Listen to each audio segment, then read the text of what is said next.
Labą dieną. Labai malonu jūs čia matyti, sakyčiau, gausiai susirinkusius tokią šiltą vasaros dieną.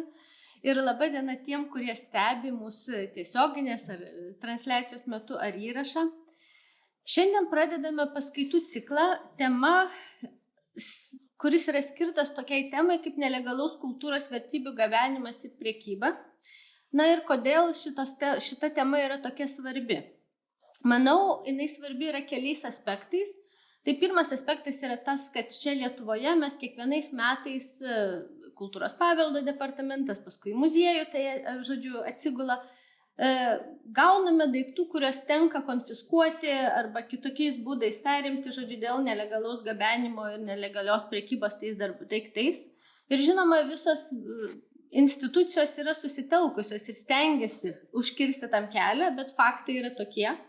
Ir turbūt yra visiems akivaizdu, kad be visuomenės dalyvavimo, be visuomenės sąmoningumo ir visuomenės aktyvumo ir turbūt dar intensyvesnės kai kurių institucijų veiklos mes šitos problemos neišspręsim.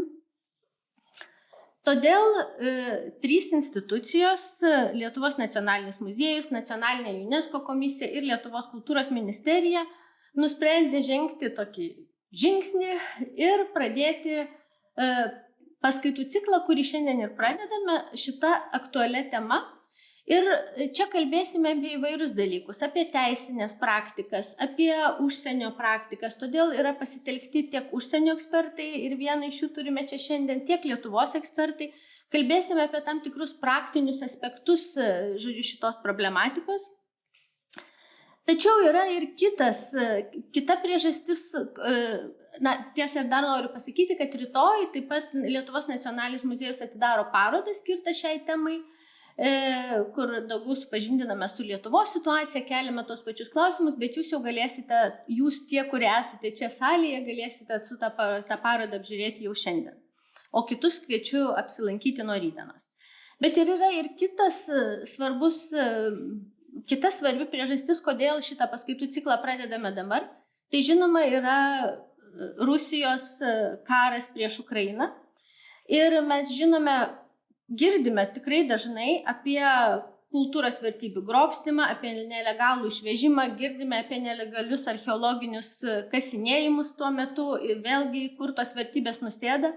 Nors neturime labai konkrečių duomenų apie tai, kas vyksta Lietuvoje, bet Interpolas mus įspėja, kad šitos vertybės keliauja po Europą ir žinoma, kad jos keliauja ir pro Lietuvą, nes Lietuva yra tranzitinė šalis, visada buvome ir turbūt būsime. Taip kad laikas ir mums patiems susirūpinti, kaip mes galime šitą situaciją keisti. Na ir turbūt reikia pasidžiaugti tuo, kad Lietuva birželio mėnesį buvo išrinkta į UNESCO 1970 metų nelegalaus kultūros vertybių įvežimo, išvežimo ir nuosavybės teisės perdavimo, uždraudimo priemonių konvencijos pagalbinį komitetą. Ką tai reiškia?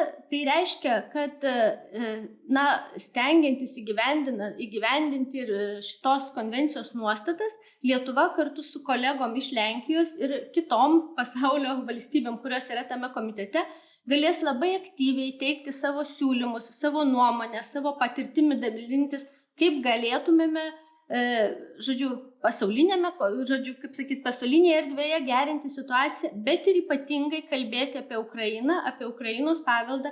Ir aš tikrai tikiu, kad bus ta diena, kai visas tas išgrobtas Ukrainos vertybės turėsime grąžinti, turėsime padėti Ukrainai jas susigrąžinti ir buvimas tokiose tarptautinėse organizacijose tik tai stiprina Lietuvos pozicijas, tai tikrai turiu tuo pasidžiaugti, kad galėsime aktyviai dirbti. And now, my pleasure is to welcome and introduce our first speaker. And please welcome General Secretary of National UNESCO Commission of Poland, Alicja Jagielska-Burduk. Please.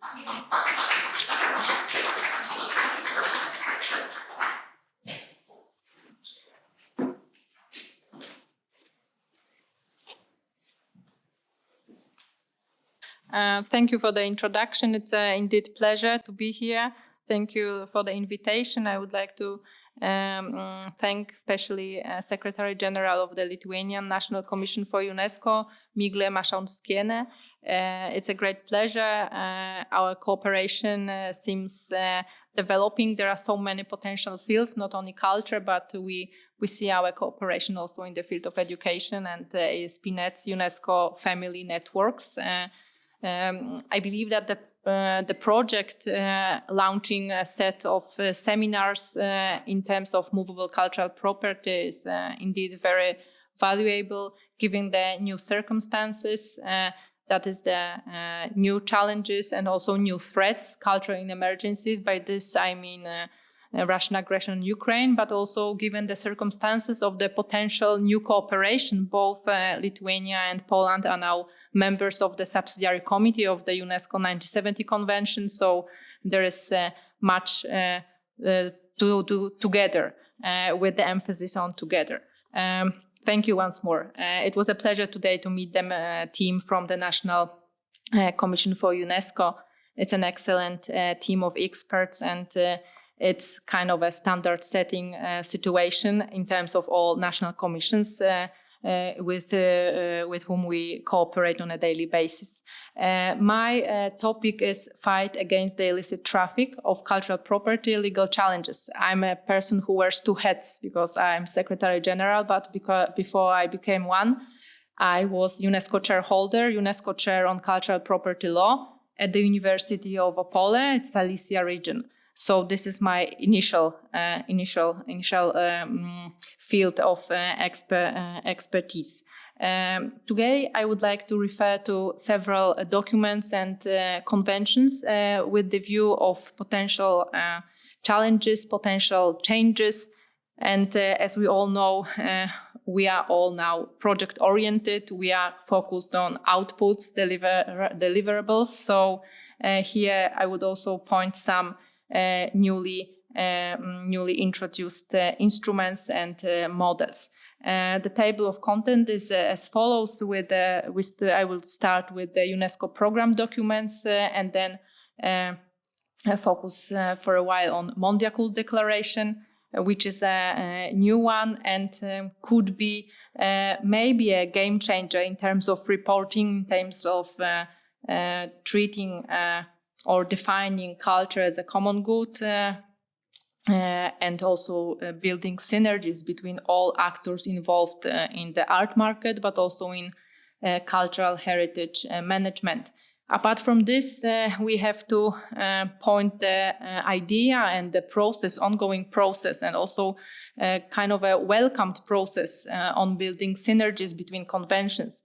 It's like with the entrepreneurial attitude and business entities that when we are working in silos, there is a problem because no one communicates with the other team, and also there are different rules. Here is similar. The synergies between conventions are, for instance, similarities, building up on similarities and implementing some solutions from one convention to the other or to a program like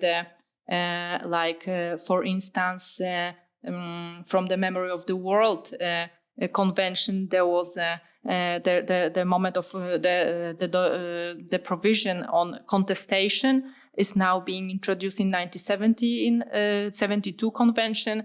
And recently I've attended the meeting of the body of the Memory of the World program, where they said, well, now we can observe how it's going on with the World Heritage Convention, and maybe we will learn from them. So it's like a cross-fertilization and interaction between conventions. For the theoretical point of view, it's amazing. At the operational level, it may be beneficial if it is wisely managed. And obviously, last but not least, conventions implementation, how we implement conventions, because all states obliged to fulfill some duties that are imposed in the text, in the wording of conventions. The core of the ecosystem in terms of a legal framework are UNESCO 1970 Convention, but it's not like this convention lives or operates in a vacuum. There is the so-called Young Assiste Unidroit Convention. There are some provisions, model provisions, like UNESCO Unidroit model provisions on state ownership from years ago, based on a cooperation between those two entities. Now recently introduced model provisions on fight with illicit traffic during the last state parties meeting.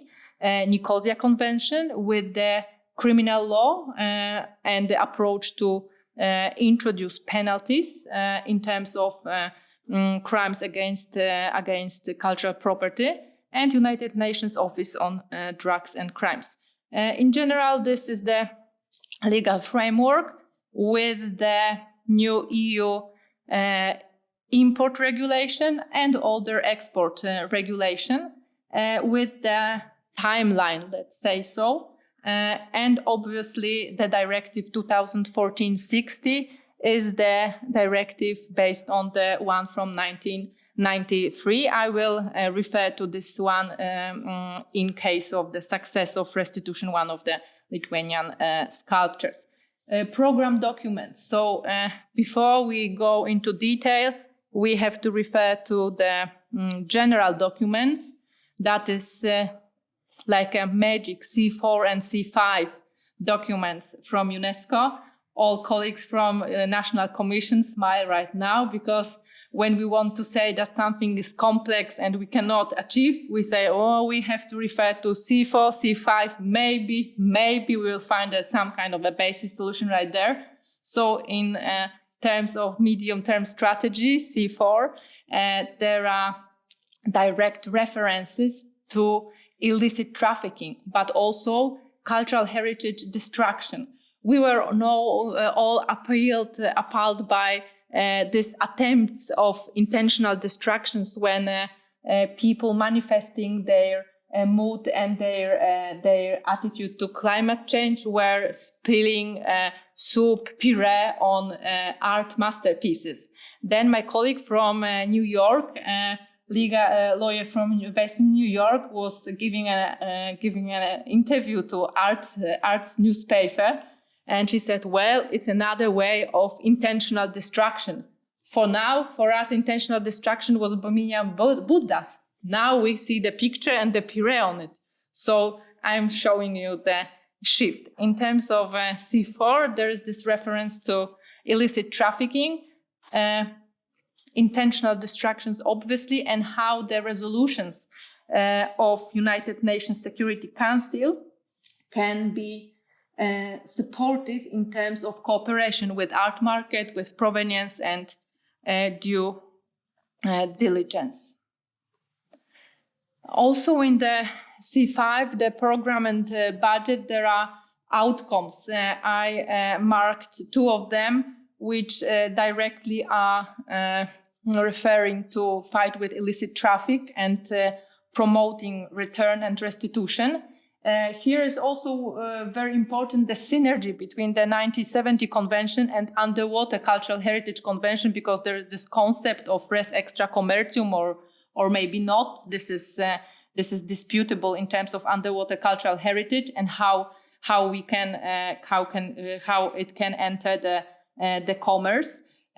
In terms of the recent challenges, the preparedness and response to emergencies affecting culture gains a new meaning in the situation of Russian aggression on Ukraine.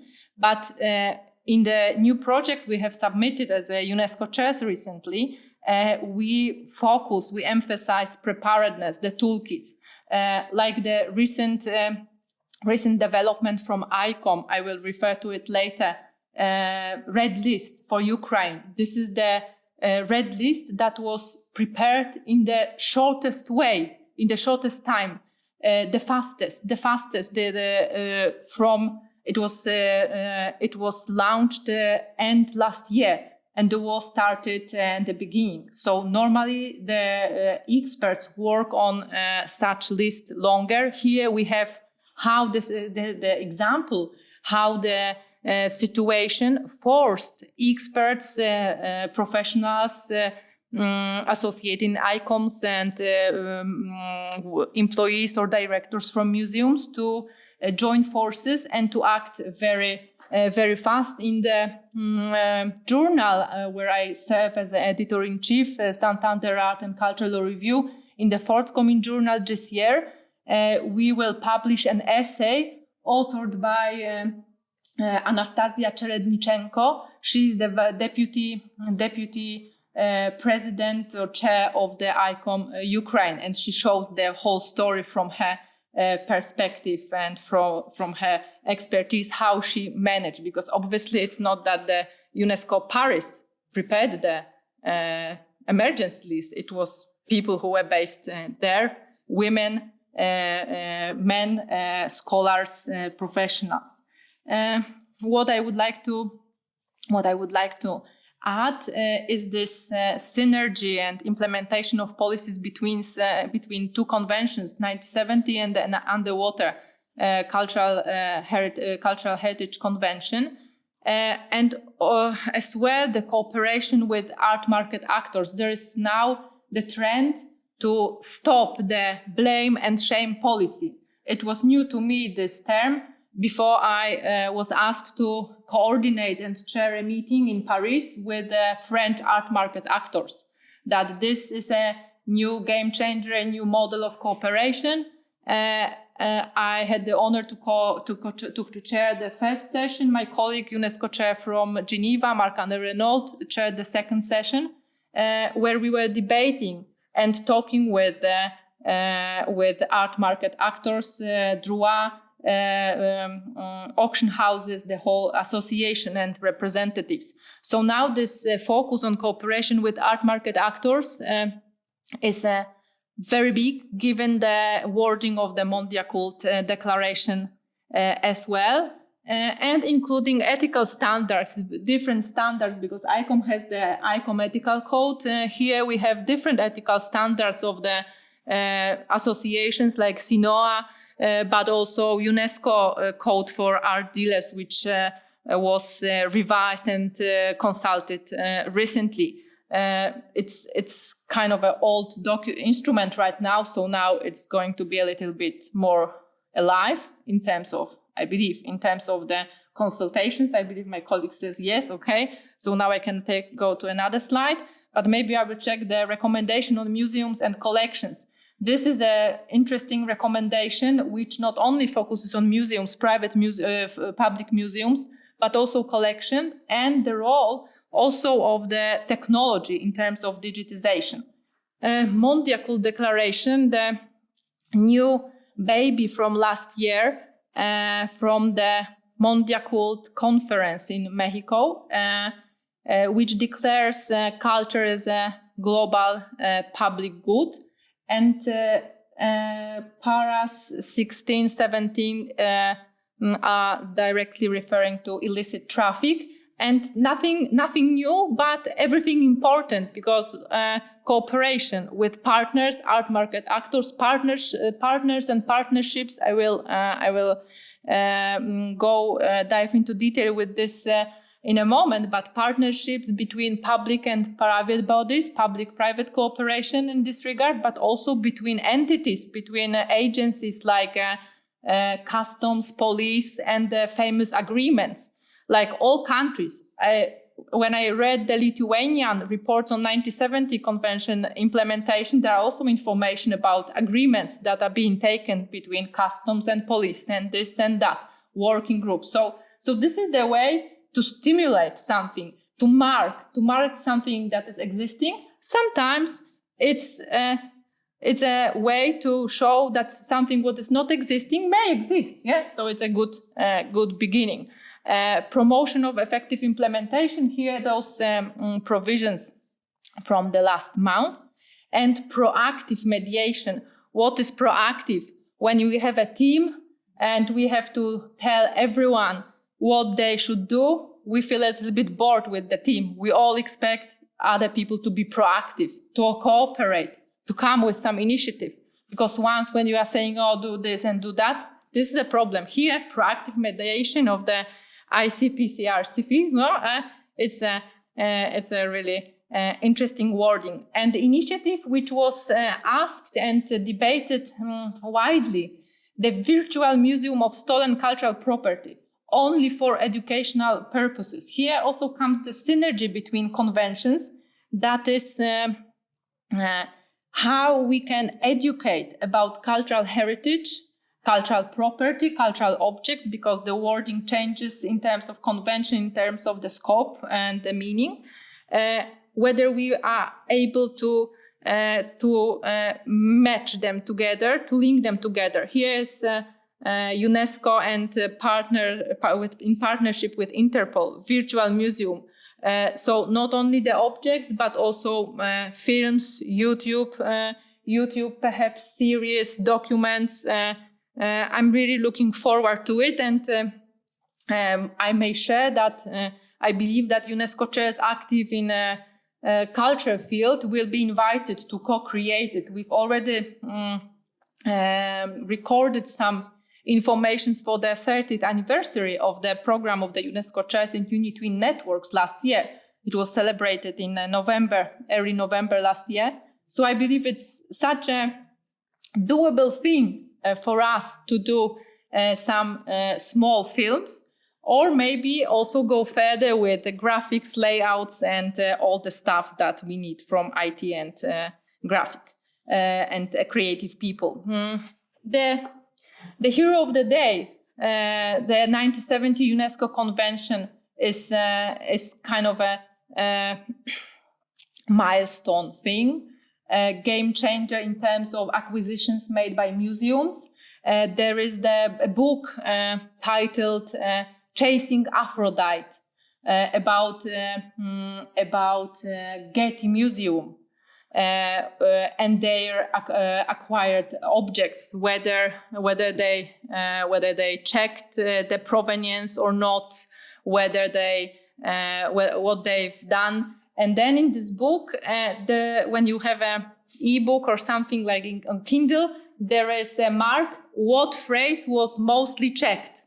And I bought the ebook also, and one of the mostly checked and referred expressions was optical due diligence. So not the due diligence, but the optical one, the one that you show to the audience.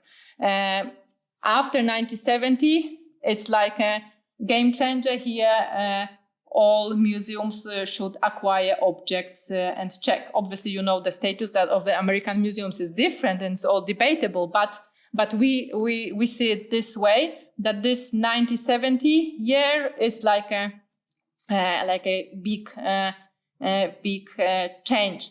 What means optical due diligence? For example, when I was in 2017 a visiting scholar at the Unitrua in Rome, we had a meeting at the Carabinieri headquarters with the colleagues and the representatives of cultural sector. There was a workshop on fight with illicit traffic, and colleague from a country I don't recall right now said, well, optical due diligence is like you have an object and it's from the country X. But being a lawyer and thinking that this is the due diligence, you will email country B and ask, oh, maybe this is your object. So there is a proof that you reached out to some entity, however, not the right one. And obviously, in terms of due diligence, there are risks because in some cases you cannot actually set the objects. You cannot set the object's provenience, the origin, because it's impossible. And 1970 Convention refers to domestic regulations and obviously implementation of the conventions of great importance. When the treaty, UNESCO Convention, got a little bit older, the society, international society, entities active on the art market and also cultural institutions, they got together. Also, Lintil Vivian Prott, former director of the center in UNESCO, Australian professor, somehow stimulated the situation, and there were works on the private international law convention, UNIDROIT convention. From Poland, Professor Kowalski was involved in this process, and this kind of a new chapter in terms of private law. Now the status is as follows, and what has to be emphasized here, it is ratified, the UNIDROIT convention, by Lithuania. So not only Lithuania is a party of the 1970 convention, but also 1995 convention. Contracting states, 54 in comparison to 1970. It's not that many, but it has to be followed and observed from a context as a whole process, and like in the strategic way. So we cannot compare the numbers of ratifications because it's a long process. Here is the declaration made by Lithuania, where parties should submit claims directly to the Ministry of Culture of the Republic of Lithuania.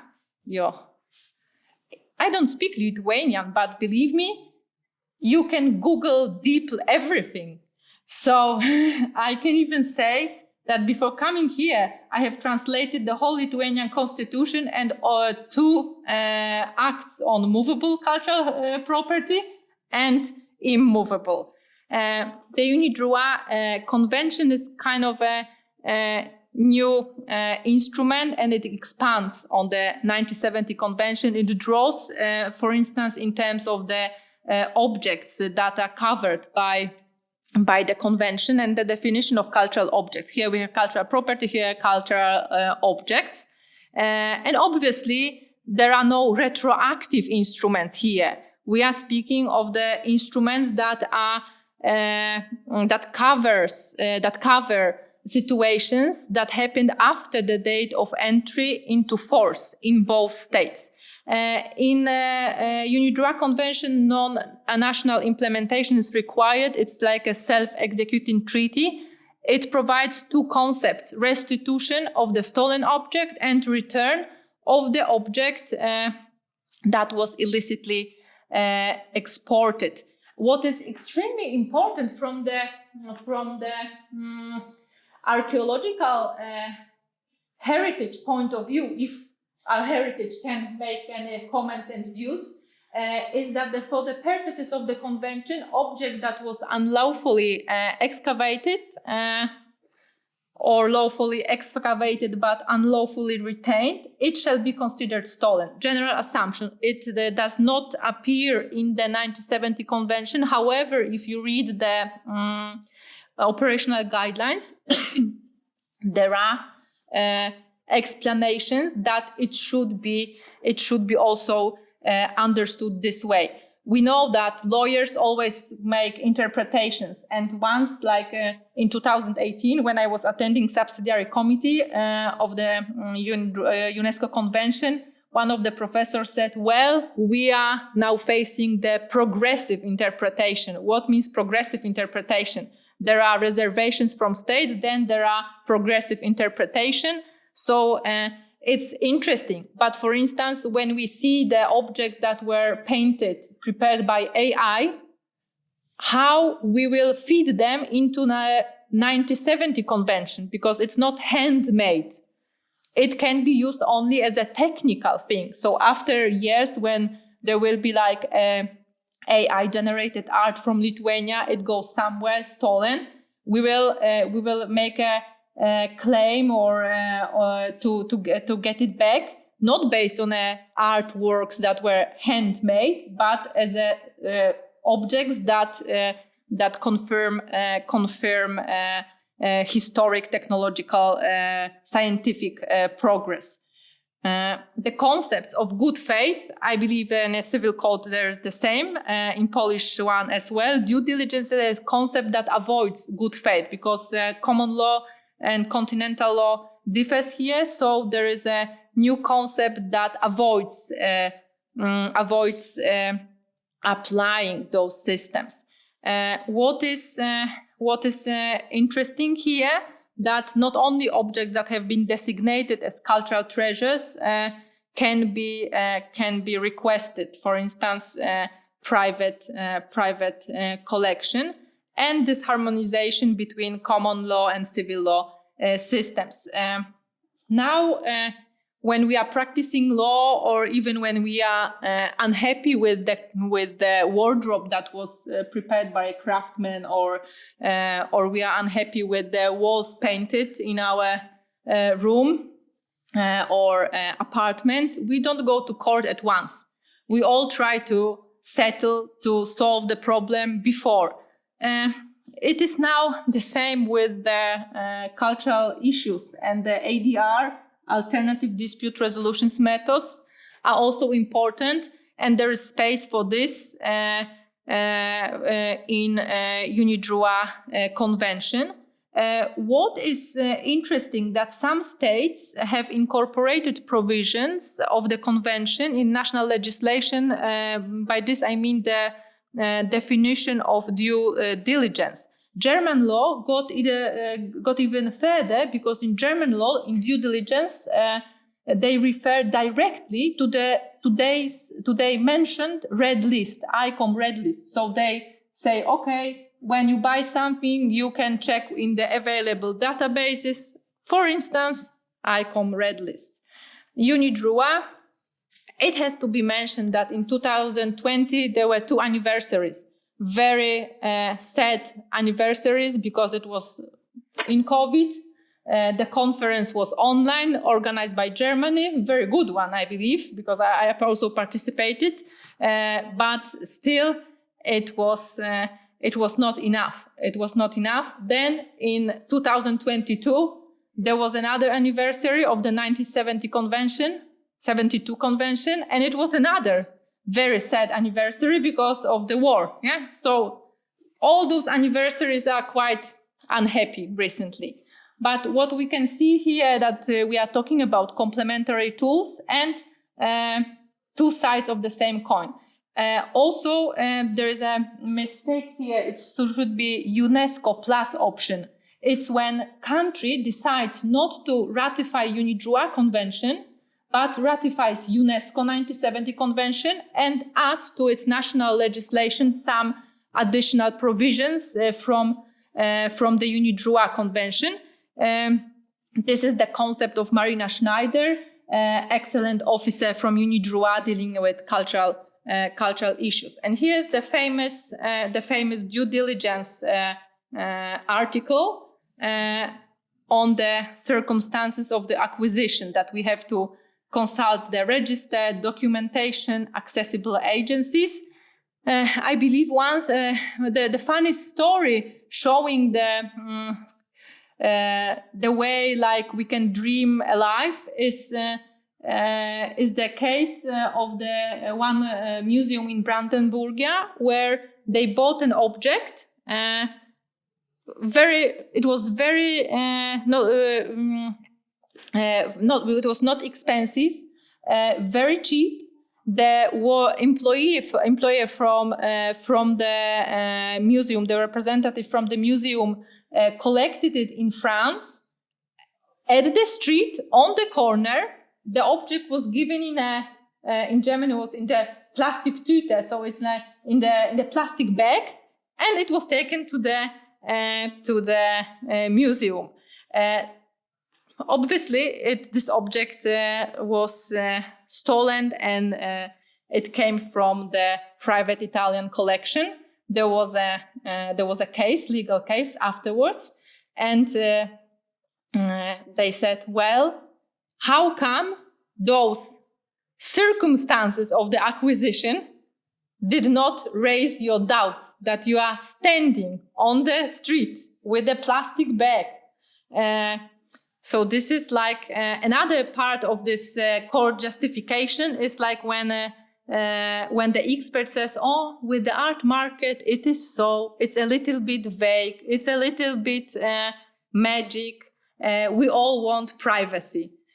So this is the general atmosphere around art market, and it was even outspoken in terms of the hearing of the expert But then the court said, no, it's in the market like everyone, every other. And he or she decided to have the object returned to the Italian family. Due diligence, yes, the standard of conduct, and this risk assessment. In terms of unidroit, if we exercise due diligence, we are then entitled to receive compensation. However, sometimes we cannot establish the place of origin. We don't know we have vague or no knowledge of an object in terms of family, or there is an incomplete object's ownership history. Colleagues who specialize in provenience, they really make very good money tracking the ownership history in archives, in documents. I was consulted in one case where one label was very important to check in which collection or in which deposit building or deposit magazine it was hidden for years, because there was a gap in the track records. And I'm not speaking of the objects for 1,000 euros, but multiple. So unfortunately, in UNESCO Convention, there is no due diligence, but also it appears in the operational guidelines. So if we see the just compensation to an innocent purchaser, it is recommended to see it this way. We call Article 7b the heart of the convention. The heart of the convention. Then it's like that the most in terms of the pillar that governs restitution. Yes. How the situation evolves and how this system develops. For instance, Directive 2014, which is the recast of the previous 1937 directive, also included some provisions on due diligence from the unidroit. So here we have the example how it works in practice in terms of law drafting. Then obviously directive as a secondary EU law needs to be transposed into national law. I've read the transposition and the definition of public collections from the Lithuanian law, and I must say it's quite similar to the Polish one. And the success story of yours, not mine, from 2020. I see people involved here.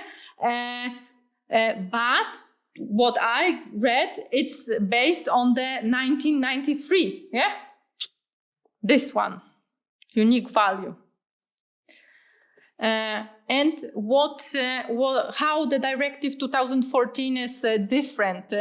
It introduces many changes, like extends the scope. Countries define national treasures, the magic word, national treasure, and its interpretation. The scope of the word, the objects, what's national, what's treasure. The burden of the proof of due diligence lies with the possessor. So it is wisely that people who buy Van Gogh in States, they pay kind of a good fees to lawyers to make the due diligence. And due diligence criteria as follows.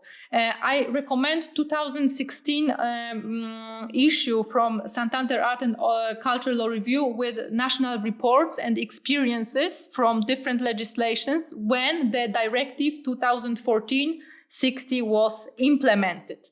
Tools to exercise due diligence. Some of them appear today. ICOM Red List, Archeo, Sherlock, UNODC. This one is quite intuitive. You can navigate on your own there and check the legislation and cases. Obviously, the National Cultural Heritage Laws, NAT laws, UNESCO NAT laws database. But the problem is not always countries have the recent version of their act there. So. From my perspective, I double check. The list of missing movable cultural property instrument from Lithuania. However, when it's searchable, you can search through the type But this is not connected with taking outside of the commerce. In Poland, we recently introduced a tool like the list of movable cultural property or movable objects, lost objects, which is connected with the provision in the civil law on the good faith purchaser. So when the object is enlisted there, it cannot be bought in good faith by anyone. So it's like a temporary taken out of the market of the commerce. So it's like a temporary res extra commercium, if we may use this term here. Here it's a different situation. There is no link to the private law. However, it's a database, very useful database.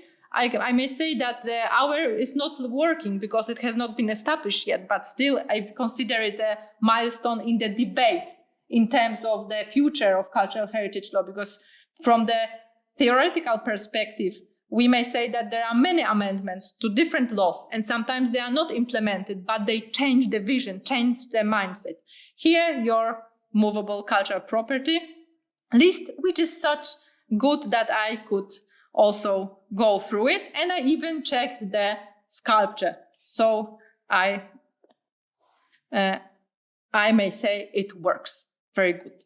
And model provisions on state ownership of undiscovered cultural objects. State ownership is very important in terms of the archaeological property, because we may all know the Sioux T-Rex history. I don't know whether you visited Field Museum in Chicago. This T-Rex is exhibited there. In 1990, some archaeologists were searching for fossils in a reservation in South Dakota. Based on the law, they thought that those workers acquired the property. It was settled then, and it was said, no, the owner of the land acquires the archaeological artifacts. It was for then the best preserved fossil of T-Rex, and it was named by Sioux, very nicely, after the lady who found it. So it was considered private ownership due to the American law, and it was put up on auction and bought with use of many different sources to the by the Field Museum in Chicago. I also have a selfie with this Sioux, but I just considered not to put on my slides. But believe me, I've been there soon, and it's working. Last year, Christie, I believe, put up on auction another T-Rex fossil, similar. So years after, 30 years after, another big, complex fossil was put up on sale, but then it was bought by a private collector, and no one knows its fate right now. National legislations and state ownership, because we are for state ownership.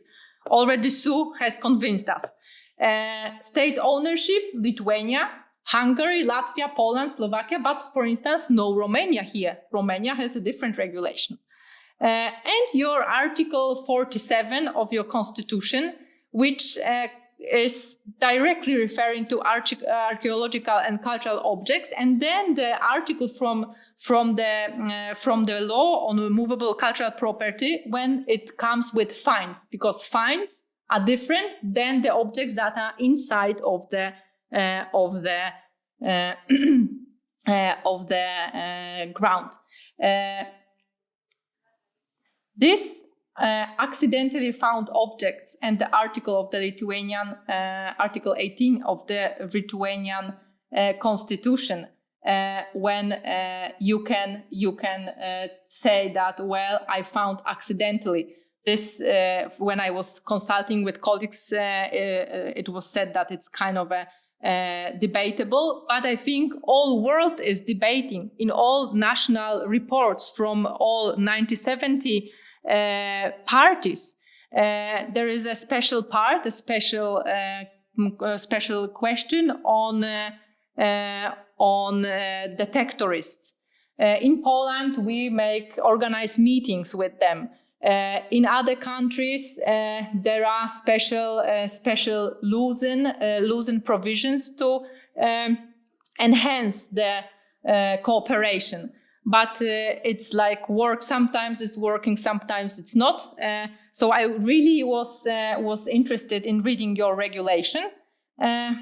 Sensitization of art markets as a roadmap, already confirmed by the Mondia Cult, and reporting obligations when we can discuss the weaknesses and strengths. Now, what is most visible for me is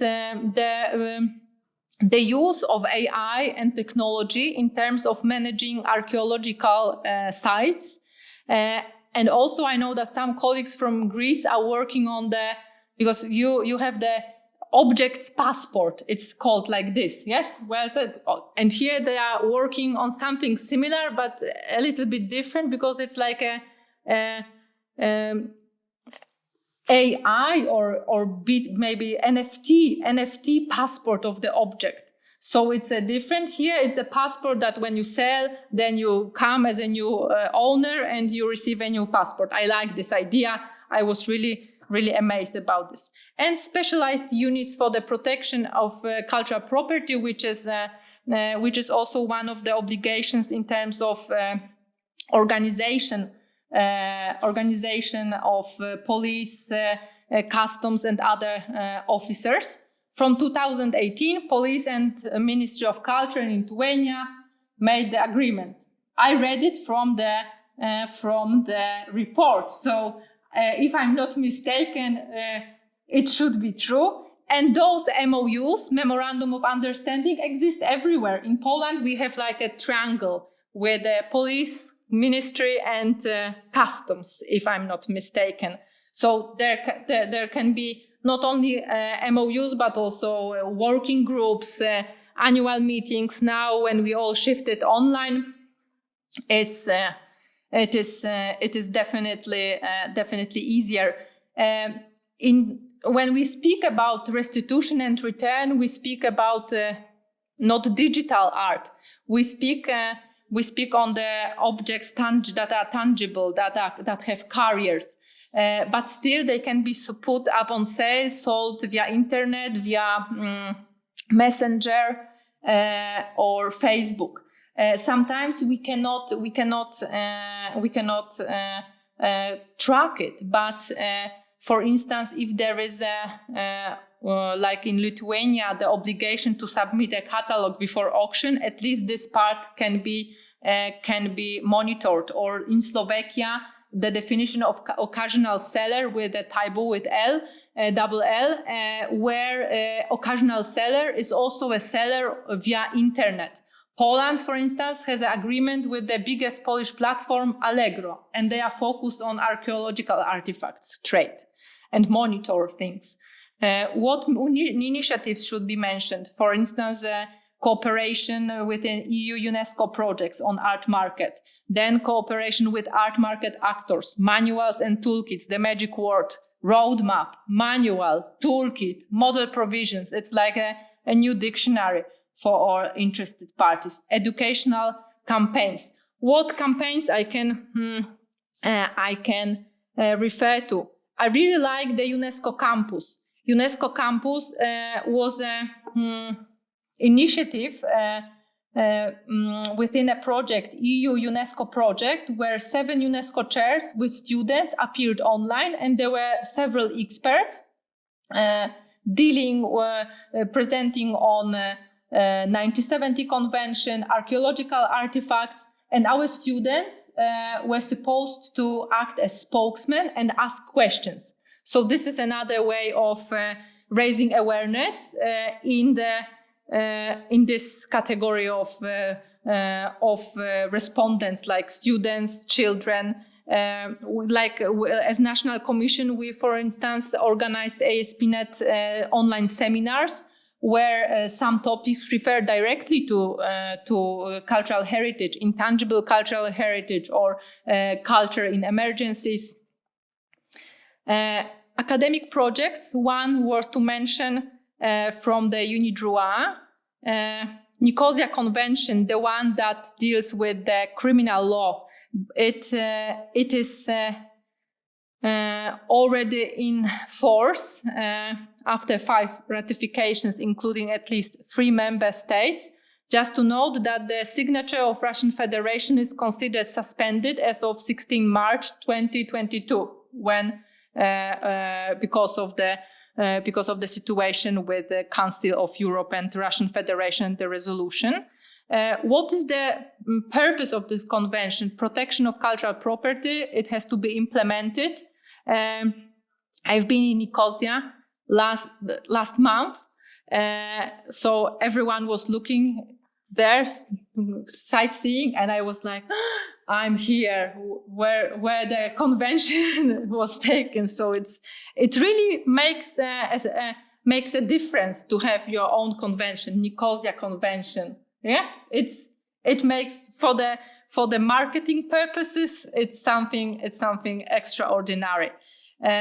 Liability provided in the convention in terms of individuals, but also legal persons, because legal person is an entity with the capacity of acting on the market, and it has its bodies. So those natural persons or natural physical persons are representing. Measures, different measures, we all know those measures because it's inventories, import-export procedures from 1970, also monitoring online sales and cooperation with museums. Then we have measures at the international level. Sometimes this international cooperation is of huge importance because the information about the object on the move has to fly faster. That's why we have this IMI system. We have the special systems of connections and communication between customs and police. In my last slides, I just wanted to give some questions, raise some doubts. How is it all evolving? There is a very interesting project, SUCHO, Save Ukrainian Cultural Heritage Online. Now it is even more than 1,500 people involved in digitization of objects. And now we are thinking about return and restitution. Yes? In the interview, one of the founders of this initiative said, well, by digitizing objects, we are keeping it in a safe cloud. So do we have safe cloud and safe heavens? Yes, a new form of restitution.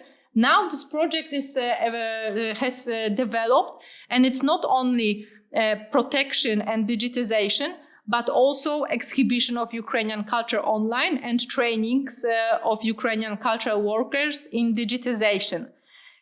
These are Ukrainian cultural objects at risk, Ukraine project, the recently launched Red List. And maybe we are now standing with and facing new challenges, like new approach to cultural objects. I believe all of you know the case of the Banksy. The artist decided to, not the artist, but the artist, the stantsman, decided to put the object on fire, and the only available thing is NFT with this object. Apparently, here is the auction place here put up on fire. Then Marina Abramovich and the VR, virtual reality, when you have goggles. Sometimes you can play computer games with goggles in the VR. Here you can buy Marina Abramovich just for you with the VR. And she says in the short film, which is an advertisement, which was prepared as an advertisement before the auction, that art of the future is art without objects. So lawyers have to be careful and have to think of the future. That's why in my recent article with my colleague from Opole University, Professor Piotr Stec, we are not writing about restitution, we are writing about digital restitution. Thank you very much.